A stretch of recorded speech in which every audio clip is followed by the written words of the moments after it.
Right, hello Sean.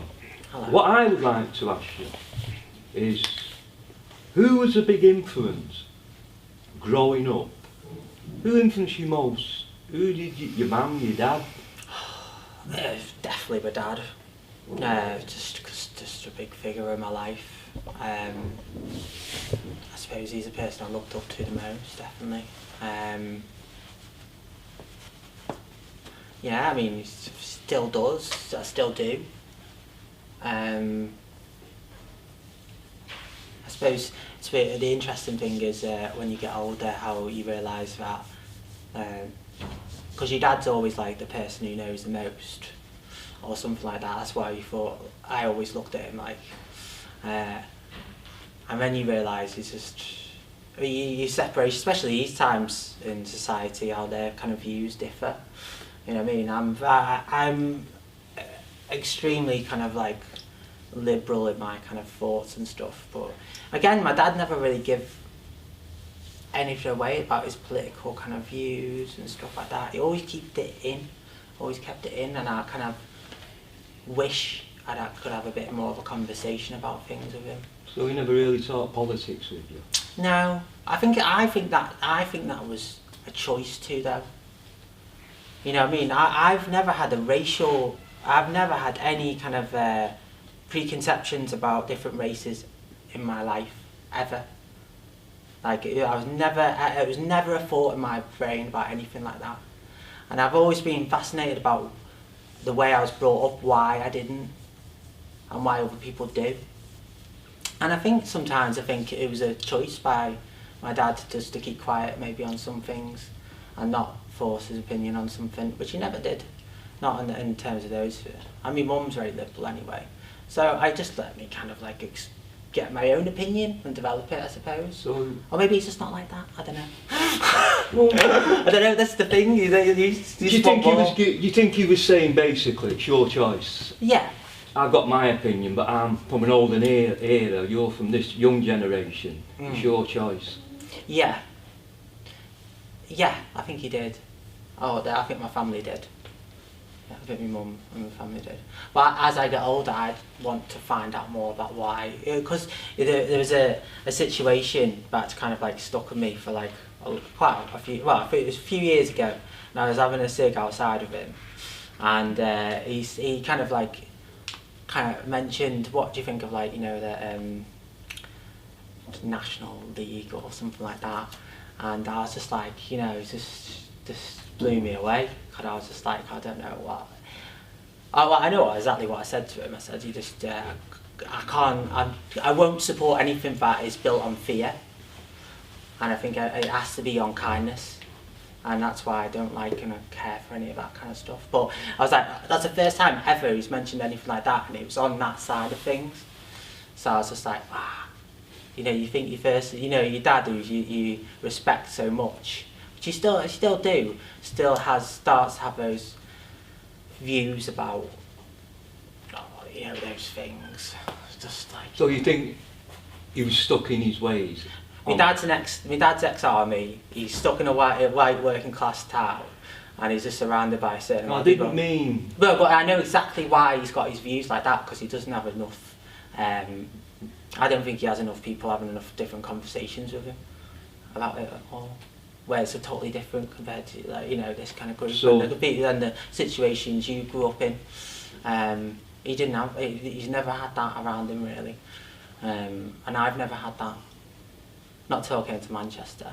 And then you realise, wait a minute, the world's a bigger place.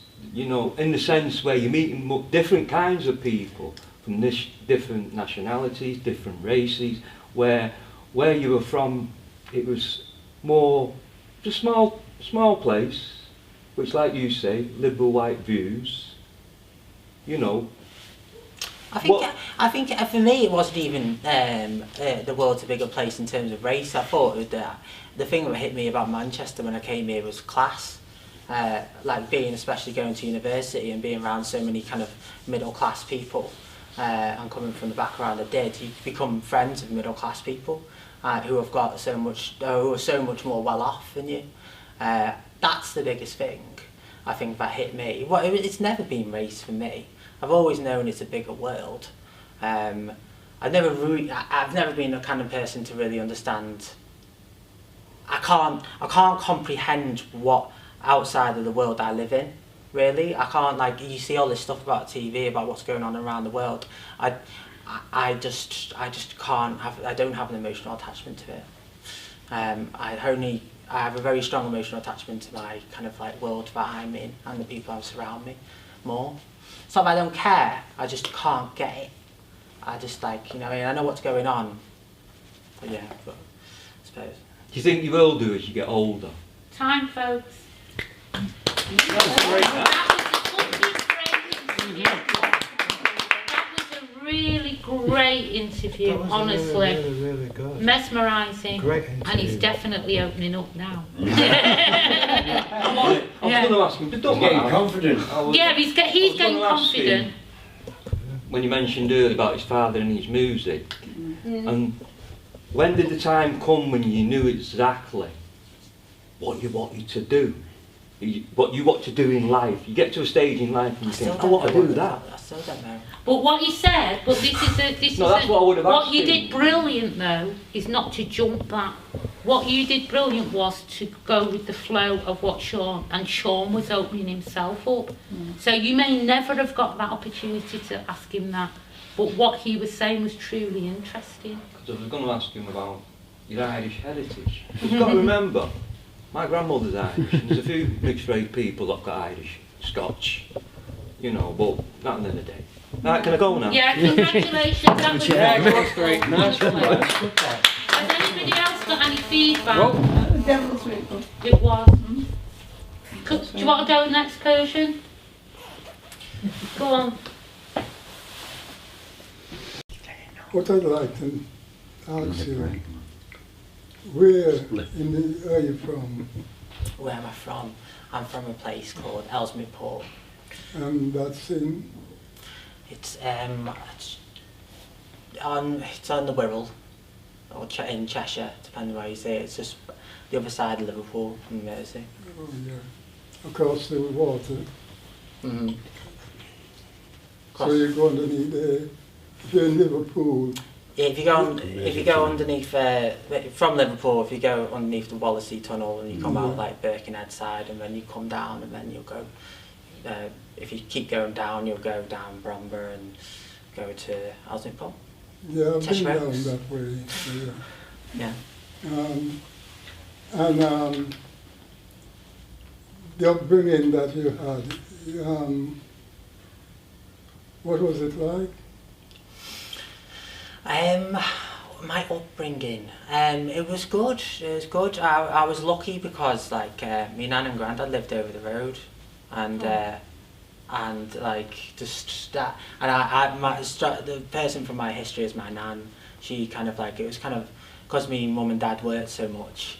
They used to like pick us up in the morning and take us to school, and used to go back there after school until mum came home and stuff. So I had a big family, or good family unit. So yeah, I mean, very fond memories of growing up as a kid. And I was very kind of, I just stayed in my family unit because I didn't really, I did have friends, and I did go through a friend group for a while. But then me mum and dad went through like kind of the divorce, not a divorce, but nearly broke up, and it was pretty close. And then around that time I just went into myself and started playing the games and stuff and this, that and the other, and I stayed there for a while. So just family was always kind of just a safe place. Yeah. And your grandmother had a lot of input into your learning. Yeah, well, because me nan and granddad had, I think, like, had three daughters. I think, you know, as soon as kind of we had, I was the first grandson, I was male and stuff like that. It was kind of like almost I was their son a little bit, or another kind of son, which was nice. And what was the question again? Well, I just wanted to know, get a background of who were your influences from a very early age. And as you said, your grandmother is the first person you mentioned apart from your your mother and father. You mentioned your grandmother. So I just wanted to know what influence she had on your psyche. Just safety and love. I think just that's all the kind of influence they had. Not just kind of like it was always just a safe place to be and around. Yeah, I think that was the main biggest influence, which I think I've carried on in my life and with me. I think I'm quite open-armed, and I don't really have any kind of preconceptions about people. So I think that's the biggest thing they give me. I gather that you had a good education. No. You wouldn't call it good? No, I don't know. Why? Awful education. Why? Because school's shit. Education's shit. But This you country's educational system's shit. You must I'm very have- passionate about the shit education I got. You must have learned enough, Not from school, no. because you even ended up at university, didn't you? Yeah, but I think I was lucky, and again that was down to a person. I think in college, took me under my wing, and I just naturally took to it. Education-wise, because I've got dyslexia, and I kind of grew up, and I've never really had. I was never really good at writing, to a degree, so I struggled with that. So I think that naturally led me more to the visual side of things. Which they tried to help me in school with and stuff, but it was just shit. It's just all test-based stuff. It's all like, sitting in front of a desk and just remembering things, and I'm awful at remembering things. But who was this person that you mentioned that helped you? His name was Tom Stubbs. He was, yeah. Who was he? He was a tutor in college. A tutor. And folks, that was perfect. Yeah, good. That was the end, but that was a perfect, because he's going to kill me if he don't get a fucking split as well. Right. Yeah, I heard you before. That was a great interview again. But it's really, do you know what it's really showing though? Because Sean's getting more comfortable because he's having more and more time, so it's really making me feel confident that we really can do this. Oh yeah. Do you know what I mean? Because it's just warming. What I wanted to know, I want to take him all the way back to his family. You did? And what support he had. What was his influences within the family. Who he spent, and he mentioned his grandmother first off. So that means I want to know more about his relationship with his grandmother. Yeah. Because what I want to do is build up from the bottom. Oh, nice thinking. And then it would have opened out into where he's going with his life. Brilliant. How he's feeling now, and very intense. Because he's learning all the time, like anybody else. I like the way he's going on about his dyslexia, because I had all that crap going on. And I wasn't interested in learning. I even went to a special school in Deansgate, because I got throughout at Clement Road Primary School, because I wasn't interested in learning. I was always, remember the assembly? I was always the one at the front, because I was the one flicking, the paper on the elastic band or being disruptive.